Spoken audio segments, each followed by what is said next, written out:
ज़कात किन चीज़ों पर फ़र्ज़ है, ज़कात किन किन चीज़ों पर होती है, क्या सिर्फ़ कैश पर होती है या गाड़ी वग़ैरह जो इस्तेमाल में हो इस पर भी ज़कात होती है। रेहाना साहिबा कोयटा से, ज़कात 4 चीज़ों पर होती है, इसको याद कर लें। कैश अमाउंट जो आपके पास है उस पर बहरहाल आपने ज़कात देनी है, थोड़ा हो या ज़्यादा हो। सोना अगर आपके पास है उस पर बहरहाल आपने ज़कात देनी है, बशर्ते के 52.5 तोला चांदी के बराबर हो और सोने के साथ बकिया 3 चीज़ों में से भी कुछ हो। यानी खालिस अगर सोना आपके पास है और पैसे बिल्कुल भी नहीं है, चांदी बिल्कुल भी नहीं है, तिजारती माल बिल्कुल भी नहीं है, सिर्फ सोना ही सोना है, तो फिर 7.5 तोले सोने से कम पे ज़कात होती नहीं है। लेकिन आमतौर पर ऐसा होता नहीं है। जब भी किसी के पास सोना होता है तो कुछ ना कुछ कैश अमाउंट तो होता ही है।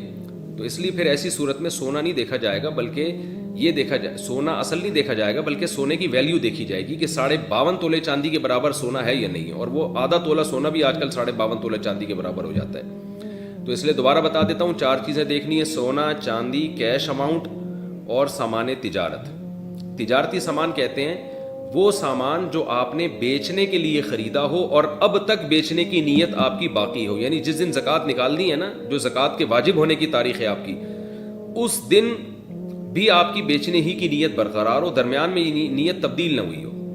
तो ऐसी चीज़ों को सामान तिजारत कहा जाता है। कोई प्लॉट आपने ख़रीदा बेचने के लिए, कोई मकान आपने ख़रीदा बेचने के लिए, जो दुकान में आपने सामान डाला होता है सारा बेचने के लिए डाला होता है, लिहाजा जितने दुकान में असासे पड़े सब पे ज़कात वाजिब होती है। तो जो भी चीज़ बेचने के लिए ख़रीदी है वो सामान तिजारत में दाखिल है। तो ये 4 चीज़ें अगर आपके पास हैं और इनकी मालियत 52.5 तोला चांदी के बराबर हो जाए, जो कि हो ही जाती है आमतौर पे आजकल, तो फिर आप पर ज़कात उनकी वाजिब है। इन तमाम चीज़ों को कैलकुलेट करके वैल्यू निकालें, 40 पे डिवाइड करें, जो जवाब आए वो ज़कात है। फ़ौरन दे दें, 2-4 दिन बाद दे दें, फ़कीर का इंतज़ार करें तो कि जब